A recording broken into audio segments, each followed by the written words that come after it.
प्यारे बच्चों, सम्माननीय अभिभावकगण, नमस्कार।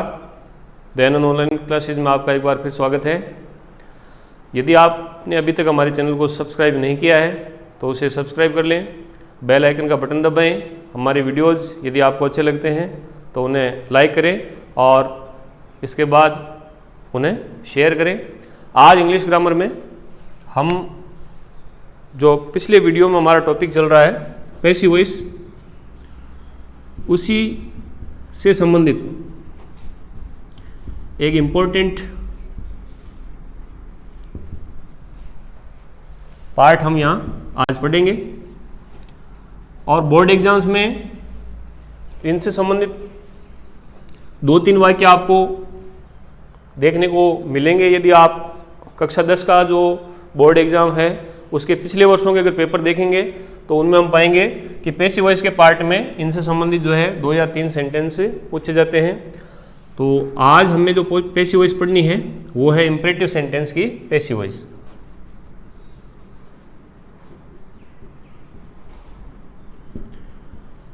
Passive voice of imperative sentences, आज्ञा सूचक वाक्यों की पैसिव वॉइस। तो हमने जो टेंस पार्ट लिया था पहले, उसमें इंपरेटिव सेंटेंस के बारे में हमने पढ़ा था कि 3 टाइप होते हैं। तो उन्हीं 3 टाइप के सेंटेंस की पैसिव वॉइस हम कैसे बनाएंगे वो आज यहाँ हम पढ़ेंगे। फर्स्ट लेते हैं type 1, active voice.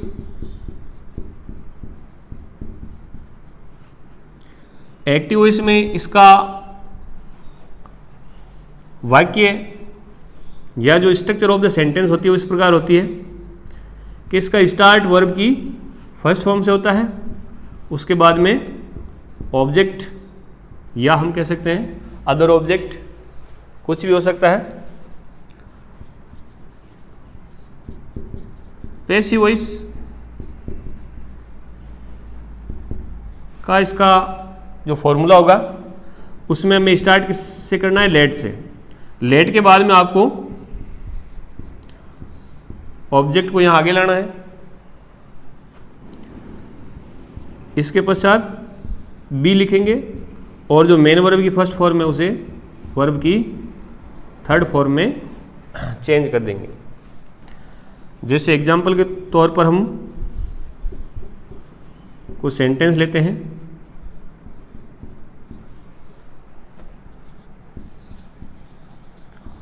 Open the door. Imperative sentence की टाइप फर्स्ट है, वर्ब की फर्स्ट फॉर्म शुरू, उसके पश्चात ऑब्जेक्ट। इसका पैसिव वॉइस हम बनाएंगे let the door be open.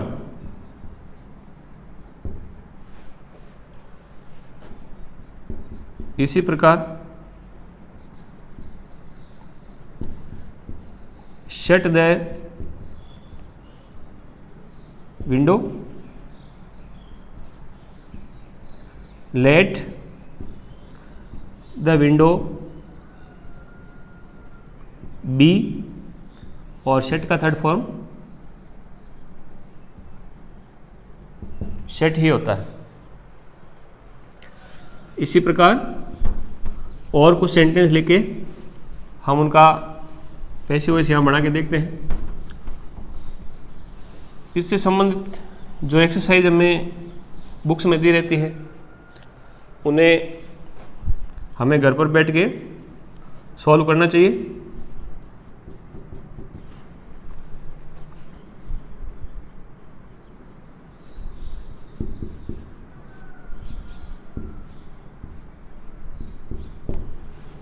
Give a book,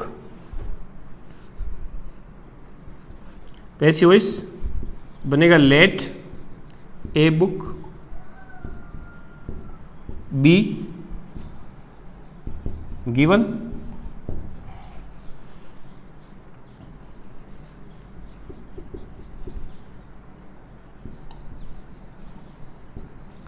learn a lesson, passive voice होगा let a lesson be learned,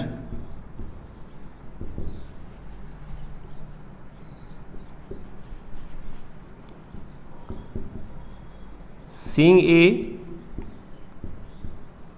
sweet song, let a song be, और sing की third form sung।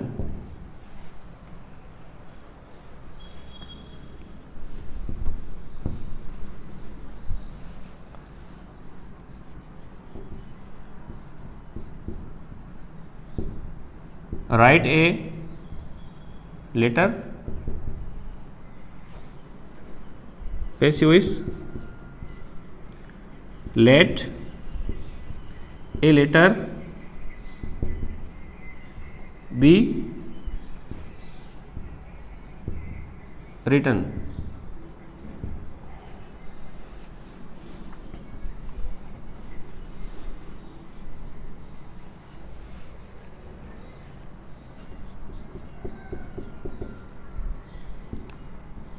solve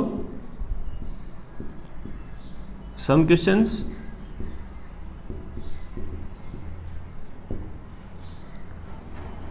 let some questions be, और solve का third form होगा solved।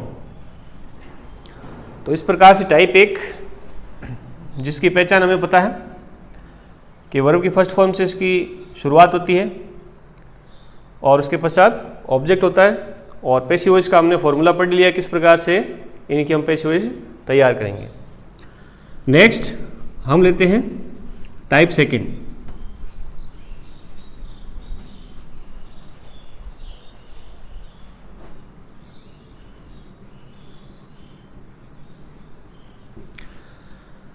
Type second active voice. Active voice का इसका जो formula है उसमें हम देखते हैं कि उसका स्टार्ट डू नॉट से होता है या डोंट बी कॉन्टेस्ट में लिखा होता है। उसके पश्चात वर्ब की फर्स्ट फॉर्म और फिर ऑब्जेक्ट होगा। इसका पैसिव वॉइस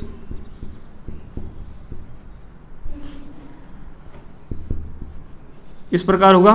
स्टार्ट आपको लेट से करना है, लेट के पश्चात यहाँ जो ऑब्जेक्ट पीछे उसे आगे लाके लिख देंगे, और उसके पश्चात नेगेटिव सेंस देने के लिए नंबर 3 पर आपको नोट लिखना है। उसके बाद बी लिखेंगे और वर्ब की जो फर्स्ट फॉर्म है उसे वर्ब की थर्ड फॉर्म में चेंज कर देंगे। अब कुछ एग्जाम्पल हम लेते हैं।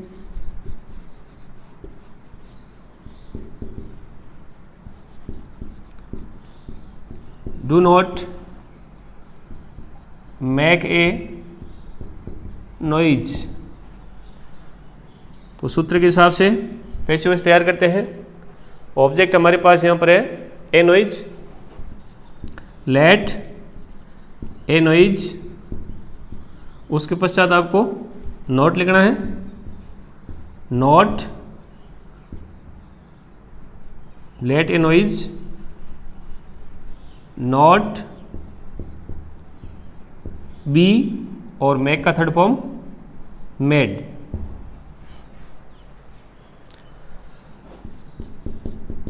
इसके पश्चात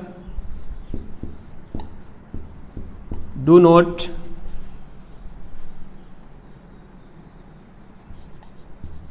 waste time.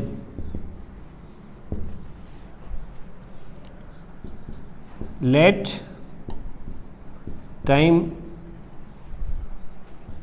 Not be wasted.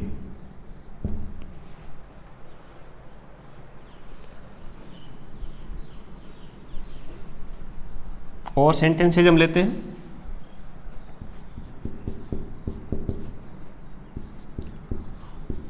Do not cut a green tree.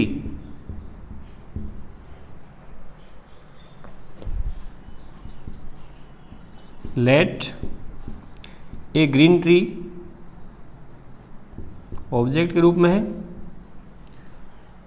Negative sense देने के लिए नॉट, बी, और कट का थर्ड फॉर्म कट ही होता है।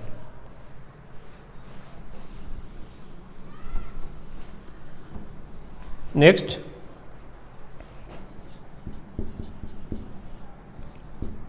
Do not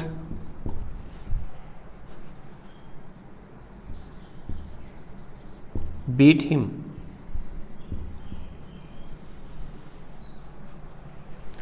Do not beat it।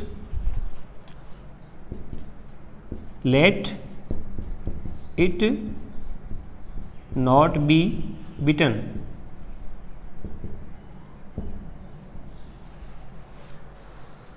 तो इस प्रकार से टाइप 2 का पैसिव वॉइस हमने पढ़ लिया है।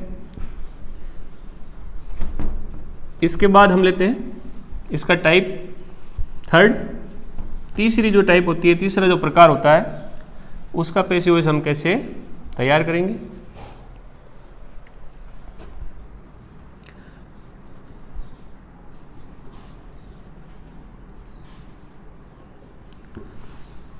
Type 3 active voice. Active voice का जो सेंटेंस है उसे हमें यहाँ थोड़ा अच्छे तरीके से समझना है। इसका स्टार्ट हम लेते हैं प्लीज या काइंडली से। इसके बाद यहाँ प्लस हम टाइप 1 जो हमने अभी आगे पढ़ी है, टाइप 1 का एक्टिव वॉइस का वाक्य हो सकता है या टाइप 2 का एक्टिव वॉइस का वाक्य इसके साथ कनेक्ट हो सकता है। अब आपको पैसिव वॉइस में थोड़ा ध्यान रखना है कि ये प्लीज या काइंडली जो वर्ड है वो कंप्लीटली से हम हटाएंगे। इसको आपको इस सेंटेंस के सेंस के आधार पर, इस सेंटेंस के बोध के आधार पर आपको इसे यू आर रिक्वेस्टेड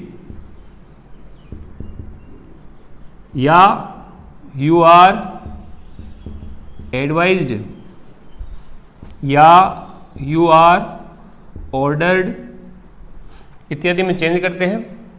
यानी प्लीज और काइंडली जो शब्द है, यदि सेंटेंस के अंदर रिक्वेस्ट का बोध होता है तो हम यू आर रिक्वेस्टेड लिखेंगे। यदि ऐसा लगता है कि हमें कि यहाँ सलाह दी गई है, एडवाइस है, तो हम लिखेंगे यू आर एडवाइज्ड। और यदि आदेश हमें दिखाई देता है, जो कि इसमें कम मिलेगा क्योंकि प्लीज और काइंडली लगा करके, ये जो वर्ड लगा करके जो है वो आदेशात्मक वाक्य या आदेश देने वाला वाक्य बहुत कम देखने को मिलता है, और हो तो ऑर्डर्ड लिखेंगे। इसके पश्चात आपको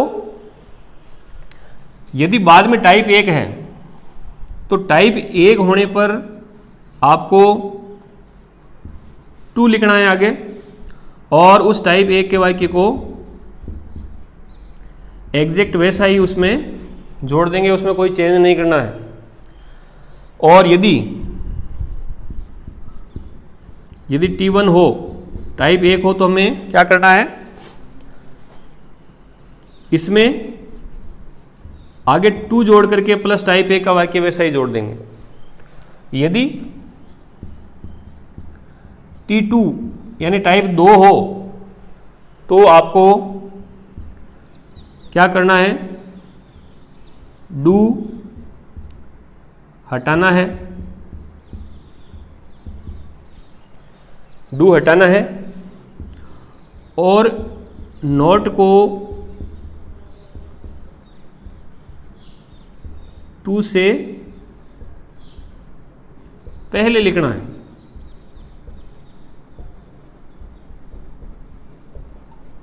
नॉट को टू से पहले लिखना है।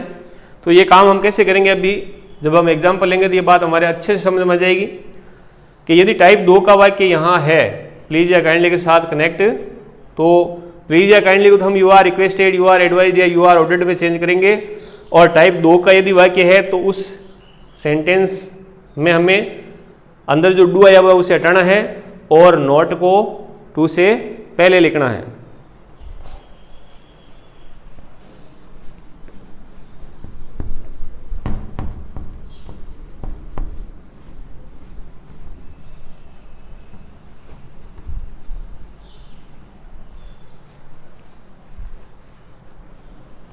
एग्जाम्पल में हम देखते हैं,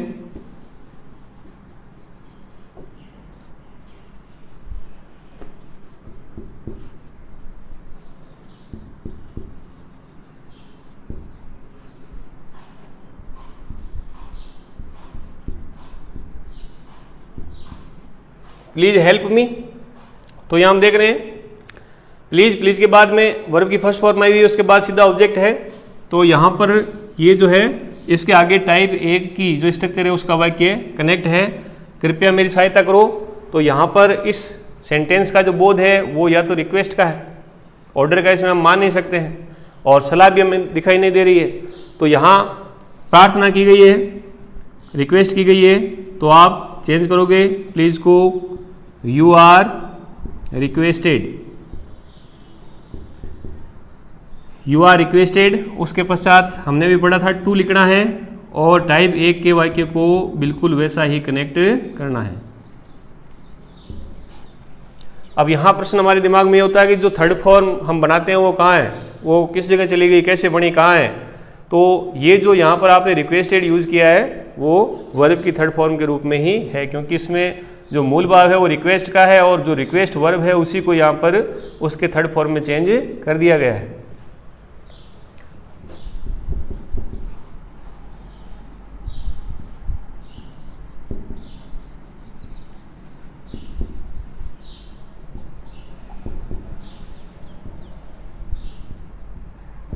काइंडली ग्रांट मी लीव, कृपया मुझे छुट्टी प्रदान करें। तो यहाँ भी हम कहेंगे कि रिक्वेस्ट ही की गई है। जैसे कोई एप्लीकेशन लेटर लिखा जाता है उसमें ये वर्ड हम काम में लेते हैं, you are requested to grant me leave. Type 1 का वाक्य कनेक्ट था आगे, उसमें हमने कोई चेंज नहीं किया। नेक्स्ट आगे देखते हैं हम,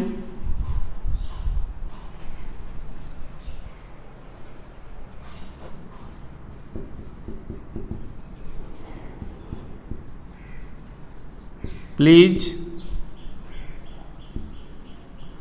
do not make a noise, कृपया शोर न करें।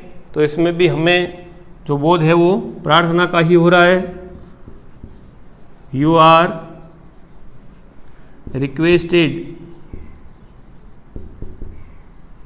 तो हमने प्लीज को यू आर रिक्वेस्टेड में चेंज कर दिया। अब हम देखते हैं कि आगे टाइप 2 का वाक्य यहाँ पर कनेक्ट है। तो हमने अभी पढ़ा था कि हमें उसमें से डू को हटाना है और जो टू होगा उसे नोट से पहले लिखना है। तो ये जो डू है वो बिल्कुल हटेगा। उसके बाद में जो नोट है उस नोट को हम जो टू लिखते हैं कनेक्ट करने के लिए उससे पहले लिखना है, you are requested not to. उसके बाद शेष जो सेंटेंस है बिल्कुल वैसा ही आएगा।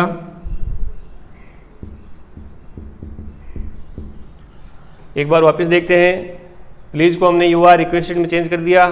फिर हमने पढ़ा कि टाइप 2 का वाक्य अगर यहाँ प्लीज या काइंडली के साथ कनेक्ट है तो उसमें से हमें डू को हटाना है और जो नोट है उस नोट को टू से पहले लिखना है और शेष जो वाक्य है वो हम वैसा का वैसा ही लिख देंगे। तो ये पैसिव वॉइस हो गई, you are requested not to make a noise.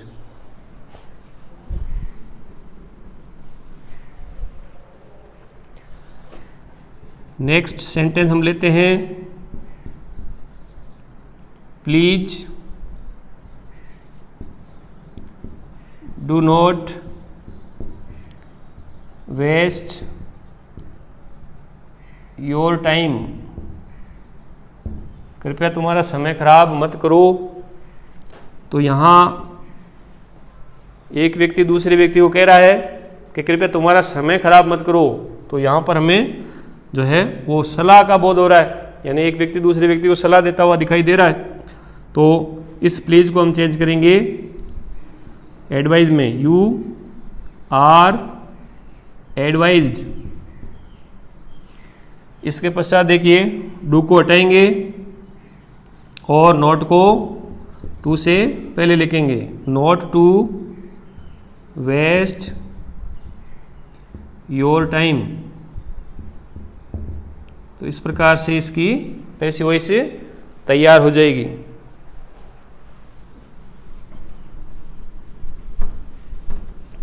एक दो सेंटेंस हम और लेते हैं।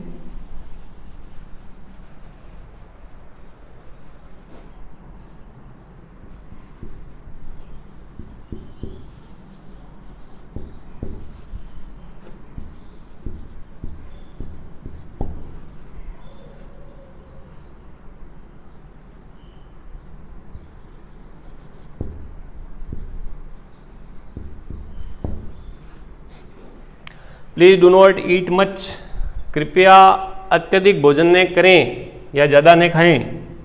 तो हम कहेंगे यहाँ भी सलाह का बोध है, एडवाइस है, यू आर एडवाइज्ड। डू को हटाएंगे, नॉट को टू से पहले लिखना है, not to eat much. Next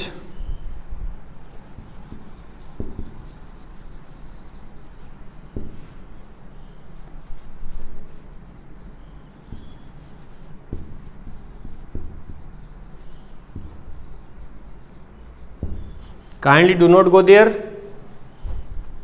कृपया वहां मत जाइए। तो इसमें भी सलाह का बोध है, यू आर एडवाइज्ड। डू को हटाएंगे, नॉट को टू से पहले लिखना है, नॉट टू गो देयर।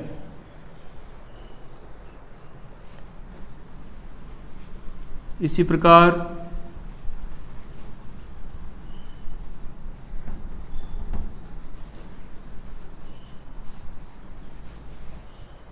एक दो सेंटेंस हम और लेते हैं।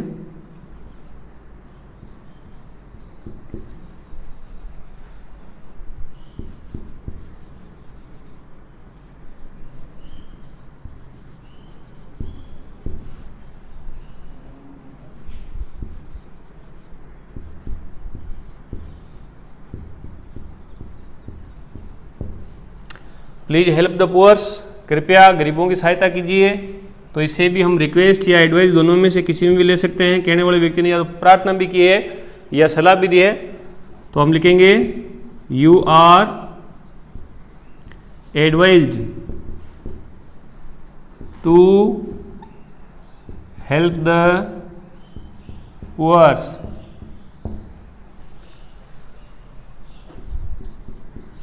नेक्स्ट,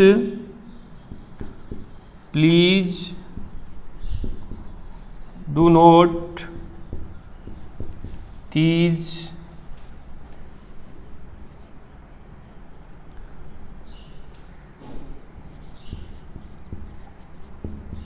the poor, कृपया गरीबों को मत सताइए। तो ये भी एक तरह से सलाह देता हुआ कि है you are advised not to tease the poor। तो इस प्रकार से आज हमने एक बहुत ही इम्पोर्टेंट टॉपिक यहाँ पैसिव वॉइस का पढ़ा। एग्जाम में इससे संबंधित एक या दो वाक्य अवश्य देखने को मिलते हैं। तो बिल्कुल आसान ये टॉपिक है। इम्परेटिव सेंटेंस एक बार हम वापस रिपीट करते हैं कि 3 टाइप के होते हैं, टेंस वाले पार्ट में हमने इनको अच्छे से समझा था। आज हमने इसका जो पैसिव वॉइस है वो कैसे तैयार किया जाता है। तो तीनों ही टाइप की जो पैसिव वॉइस है वो बड़ी आसान है। घर बैठ के जो समय मिला हुआ है उसमें अगर बच्चे और भी अभ्यास करते हैं तो ये जो भाग है उनका काफ़ी अच्छे ढंग से तैयार हो सकता है। आज की क्लास में बस इतनी। जय भारत।